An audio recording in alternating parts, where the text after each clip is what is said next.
Hello and welcome to Channels Book Club. My name is Akintunde Kasumo, and it's great to be on this show where we discuss all things books. Now, if you are thinking of reading a novel, this is the one you should pick up. Exciting novel, Pepper Soup Chronicles by Akintunde Akinkunmi. He's still the only gentleman I know in this world, that I know in this world. I mean, you probably know maybe a few others that I know in this world, who is a lawyer, a doctor, and a soldier, veteran soldier in the British Army. But now he's added to all those great achievements, brilliant writer, just a brilliant writer. He's written a book that I love, absolutely love. Now, pick up this book, read it. It's going to take you from Ijebu-Ode to Abuja to Puerto Rico to Washington to Pennsylvania. It's just an intriguing thriller. And it's a follow-up to one that he wrote before now. Remember, we had him here as a guest on this show. But let me not talk too much. Let's get to meet with him again and then enjoy this conversation that will introduce you to this blockbuster book, Pepper Soup Chronicles.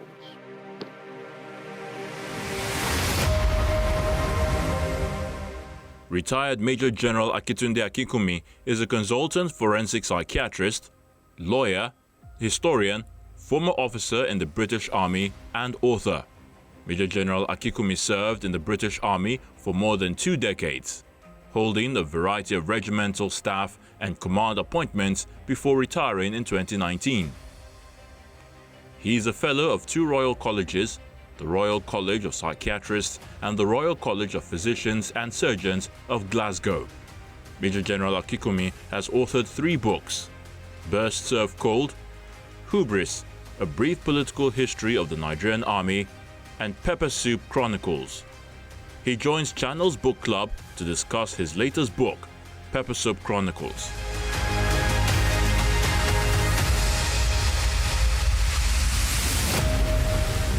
Dr. Akinkunmi, nice to have you on Channels Book Club. Thank you very much. Really nice to be back. Again. Always a pleasure to host you. Good to have you here. You know, every time I see you, there's a lot to talk about. We could talk about the military and medicine and law and all sorts of things. But here we are today. We want to focus on your novel, your new novel, titled Pepper Soup Chronicles. Congratulations. Thank you very much. Thank you. I am a big fan. The first book, Best Served Cold. No, Pepper Soup Chronicles is a sequel to Best Served Cold. That is correct, which yes. I totally loved. Thank you. And I love this one more. I think I'm a better writer now. Well, yes, Best Served Cold was published, I think, in 2017, something like that. Yeah. And yeah, it took a while before the sequel came out because I was distracted by other writings. So we'll come to those. I like, you know, I'm a big fan of Hubris, the one you wrote about the Nigerian military history. So, I mean, I'm going to be promoting this book to everybody that comes. I mean, people come to me and say, I'm looking for a Nigerian writer whose books I can read. Can you recommend? A lot of people ask me that. People want to start reading books written by Nigerian authors. I'm going to be pushing this to them. That's very kind of you. Thank you. Hopefully your confidence won't be misplaced. Let's rewind Best Served Cold a little bit, and then we dive into Pepper Soup Chronicles because it's a sequel. Yeah. I'm sure the first book inspired the second book, obviously. So let's talk about the first book a little bit, and then tell me why you created a sequel to it. Right. Well, the first book was telling the story of a chap called Mike. Mike Anako. Anako. Yeah. Who was an investment lawyer in the City of London, but was getting disillusioned with that life, and a chance encounter with an old school friend of his from when he was in school here in Lagos, and who was now a special advisor to a minister running public-private partnerships, which is the sort of thing that Mike did in his city job. enticed him to come back home, and it offered him two things. One was a chance to leave the life that he was getting fed up behind, and also to start something new in terms of putting back. So he was quite a good success at it, but unfortunately, as you and I know, politics intervenes in virtually everything in this country. And there was a ports privatization project which the sitting minister had an interest in, and Mike, with his, JJC, if I may put it that way, was a stickler for doing things by the book. That put a few noses out of joint, and they thought they would teach him a lesson, and unfortunately that went wrong, and his wife and two young children ended up being killed. Yeah. Rather than feel sorry, he decided that he would get even, and so with the help of a couple of acquaintances who later became good friends and who you will also see in the second book, they arranged a sting operation so that the political bigwigs who were behind that assassination were brought to justice, not in Nigeria, but in far away courtroom in the United States. And so that's how he came into the intelligence and security world. And his work with them persuaded them that he had what it took. So he has gone from being an investment, from a lawyer to being an investment banker, and is now, in essence, an intelligence and security operative. And that's the role that he's in when the second book starts. Really exciting. I love action thrillers a lot, so this was right up my alley. So Mike, in part 2, Pepper Soup Chronicles, I was fascinated to find at the beginning of Pepper Soup Chronicles, Big Man. Big Man is the guy who was the former minister in the first book, who ran for office as governor successfully, and he was, anyway, the story you told, he was the major antagonist in the first book. So, Pepper Soup Chronicles, you then decided to write a sequel. Many people give up after the first novel. Why did you? What inspired you to go for the second one? Well, in some ways, actually, it's the choice made itself because I ended Best Served Cold at the point where Mike was being persuaded to join the intelligence and security services, and that wasn't the way I envisaged the book when it started, but it was left hanging because that's just the way the story flowed. And so having done that, the sequel was inevitable. So the key thing, in order to kind of make it flow as a story, was to kind of keep as many of the characters from the old book into the new book, but allowing for the fact that time had passed. They were now no longer doing what they had been doing before because they had all moved onwards and upwards. So are you creating a series? Maybe the Mike Hanako series or something like Jack. I'm thinking Jack Ryan, Jason Bourne, Nigeria's own version or something. I don't know about creating a series. I think that once I'd got to the end of Best Served Cold and Pepper Soup Chronicles became inevitable, I thought, okay, well, let's see where we go with this. And you may, and I'm not going to spoil it for the reader, but you may, of course, see that Pepper Soup Chronicles also ends on on the edge of a cliff. Yeah. But there may well be, Deo Volente, a third part, the third and final part of the trilogy. I think that, you can have too much of a good thing. I think you should go on. Most of these, a lot of successful novels globally now are, they are like a series. Of course, you must know Richard. Jack Richard? What is his first name now? Richard, by Lee Child. Yeah. So, that's a successful character series and all that. Yeah. Okay. Okay. There are so many things I want to ask you, but let's introduce Pepper Soup Chronicles. What's the story in Pepper Soup Chronicles? Well, it starts with a bit of a bang, literally and metaphorically. Yeah, an explosion in the Nigerian airport. There is a major terrorist attack on a major Nigerian airport. rather unusually perpetrated by a rogue member of the security services. And that has all manner of kind of knock-on effects. Because this is right at the heart of the nation's capital. This was the Nnamdi Azikiwe International Airport in Abuja, and you don't get any closer to home than that. And of course, those sorts of things will trigger an automatic involvement by the intelligence and security agencies, which are now, almost all actually headed by our friends from best served cold, who have kind of gone up in the world. So one is now the National Security Advisor to the President. Another is the Chief of Staff to the National Security Advisor. One is the acting head of the EFCC. And Mike, our main protagonist, is the head of an organization nobody has ever heard of. RDU. I was wondering where that one come from. Okay. I made it up. Of course. Of course. Okay. I mean, look, this I'm excited about this because I really, really enjoy reading the characters. Bassi, Adamo. I like that guy. The owl, the young, brilliant chap. Yes. Even the vice president character. I love the way you created a character.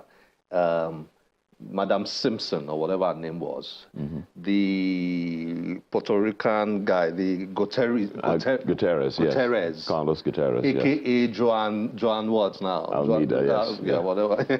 I like the way this characters executed the story, if I may use that expression. Who do you want to read this? For me, it's action thriller. I'm wondering, are there many action thriller fans out there in Nigeria?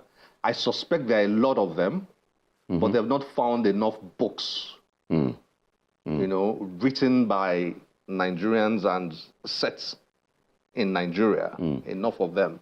I've had some people ask me that, and I'm always like scratching my head, okay, what are we going to recommend now? What are we going to recommend? Yeah. Was that what you had in mind? You wanted to fill that space, or was it just passion for you? Well, I mean, I think there are 3 or 4 kind of separate strands to the answer of that question. First of all, as you will probably have worked out, I'm not a complete stranger to the intelligence and security world myself.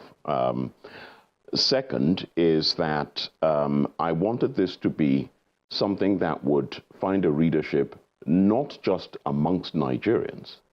I wanted it to be kind of like something that anybody in the world could relate to, but I also wanted it to be very Nigerian-centric. And part of that was driven by my wish to kind of make people understand that Nigerians, we tend to badmouth ourselves a lot. We tend to badmouth our country, we tend to badmouth our systems, and so on and so forth.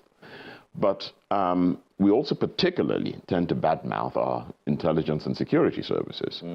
And this was, partly an attempt to kind of demonstrate that actually they can be as professional, as effective, and to some degree as ruthless as any intelligence and security operation anywhere in the world. And so that was the idea of it. But I didn't want it to be just a cut and dried thing about, intelligence, security, anti-terrorism, and so on and so forth. There needed to be a human angle to it. So there are love affairs. Yeah. There are, scenes from inside an American prison. There's drug dealing. There's all sorts of things. And, so the idea was really trying to create bits of a jigsaw that looking at each by themselves doesn't tell you what the picture is, but when you put it all together, then you can see, that's where we're going with this. I noticed that because, I was going to say that this, somebody out there should turn this into a movie in Nollywood, but I'm not sure. With all due respect to Nollywood, I was at the point I wasn't sure whether Nollywood could pull this off because you were taking us from country to country, continent to continent, Washington to Puerto Rico, Tampa, Florida to Abuja to, Ijebode. I mean, it's going to be a huge budget. Yeah. I don't know if the funds are out there to pull it off. I mean, they can pull it off, but they'll need a lot of money. It's like classical Jack Ryan, Jason Bourne kind of story for me. Continent to continent, country to country, espionage and all that. Now, the title, Pepper Soup Chronicles. So these four guys always meet to strategize after a pot of pepper soup cooked by Mama B. Yeah? Well, no, cooked by the National Security Advisor. But supported by Mama B. Yes, who is his house help. House help, who is not awed by him like the rest of everybody. Yeah. Okay, so that was creative. Thank you. Where did that come from? Well, again, it's a bit of a pun, this habit of denigrating our intelligence and security services. One of the things that's very casually thrown out is that all they do is drink pepper soup in the mess. Oh, okay. And this was kind of like turning that around and actually saying that, pepper soup is not necessarily associated with, people who are lazy and idle and incompetent and inefficient. It can actually be a NOMA for people who are bright, switched on, who bond, and then actually are very effective in doing their work as a result. And so the story revolves around several meetings in the National Security's apartment over bowls of pepper soup, after which they sit down and sometimes work into the early hours of the night, kind of nailing down everything that needs to happen, particularly trying to get hold of somebody before he kills the president. After the first bomb blast, the book, and they sat down to have pepper soup, the next thing was they were at James Aloysius's house, and the pepper soup thing. I was going to criticize you that, the bomb just blew the whole of the airport away, and then the next thing is these guys are sitting down to eat pepper soup and drinking and all that. So I was like, but as the book went on, I now saw what you were trying to do with that whole pepper soup concept as it went on. Did you think about what I'm saying now? I hadn't thought about it in that way. I'll be open and honest about that. But you see, for every evening of pepper soup, there were also times in the Crisis Information Center when in the official, within the seat of the official seat of power, where such work was also going on. And there was also work going on with people under surveillance, with counter-surveillance, all that sort of stuff. So all the work wasn't around pepper soup. It was just kind of this brains trust, as it were, who, and you will notice that as time went on, when they realized the limitations of the people sitting around the table, they brought people in to add specific skills to the decisions they were trying to make. Yeah. So I suspect some will agree with that as a valid criticism. It wasn't something I thought about. But then, who's perfect? Oh, nobody's perfect. No. I mean, it turned out. I of course, now that you've said it, you never thought about it. But I think I got an answer for you as I read on. I said, I went back and I said, okay, yeah. I mean, the whole thing wasn't a joke for them. It was like a culture they had that helped them to, almost the best of them came out, and every time they sat down together like that, and they were able to come up with solutions and ideas and all that. But how do you write Hubris, the history of the Nigerian military, and then I know you are working on a book on the story of the Civil War, the history of the Nigerian Civil War, and then in between you're writing novels, captivating novels, action thriller novels, and all that. Most people write either fiction or non-fiction, and they just stick there. Well, this is what happens when you're semi-retired and have plenty of time on your hands. Other than chasing grandchildren around.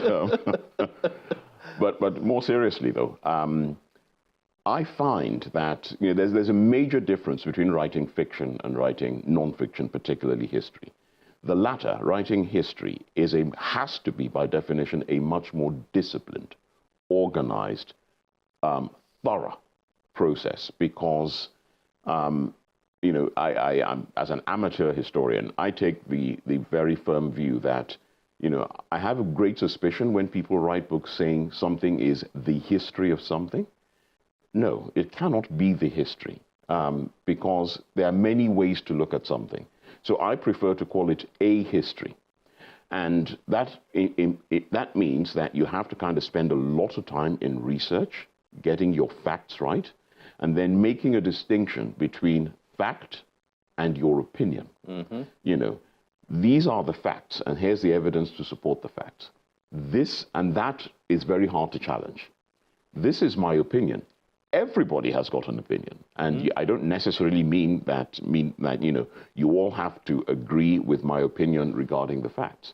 And that's the thing about history. It really is much more disciplined and thorough.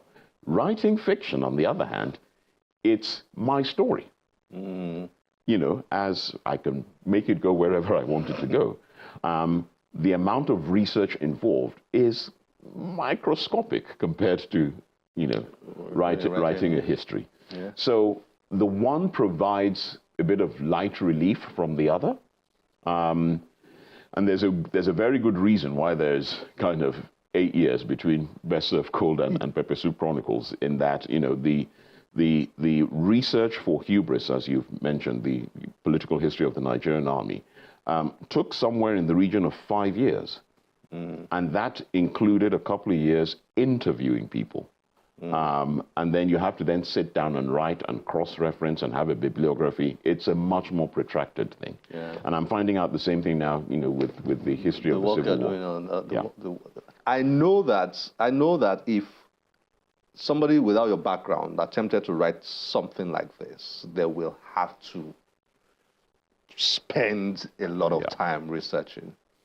Is that correct? Yes, I think that's true. I mean, there are elements of it. So, for example, when the special forces raid where they think the bomb maker is, how that operation evolved is stuff that I've done before, planned, and so it's easy, it just comes. It's not quite so easy if you haven't done it, and if you have to sit down and research it, you need to know what you're looking at and make sure that you're looking in the right places. So yeah, that does help. And we can't talk intelligence and security, particularly in this country, without involving the military in it. So it was a fairly decent chunk of it. But yeah, it does help. And the little bits, the hand-to-hand combats, weaponry, weapons, description of weapons, guns, bombs, etc., all those little bits, I said, oh, okay.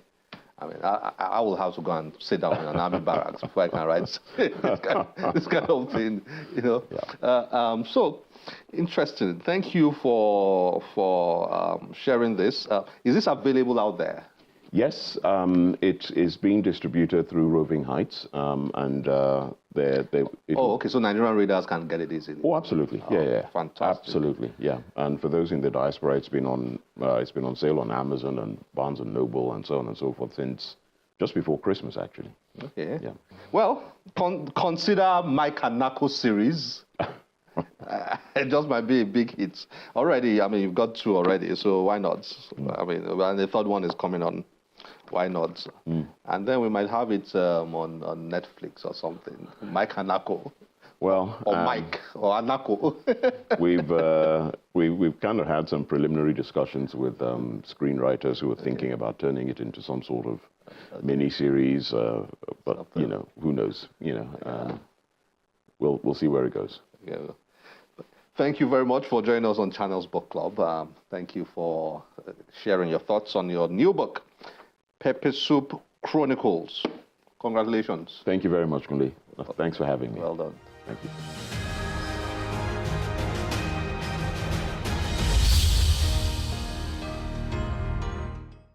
A real page turner it is. Get yourself a copy, read it, and let's know what you think about it. This is where we have to end the show today. As always, we'll be delighted to get your feedback through any of our social media platforms displayed on your screen. My name is Akintunde Kasumo. Remember, one great book can change your life. Bye-bye.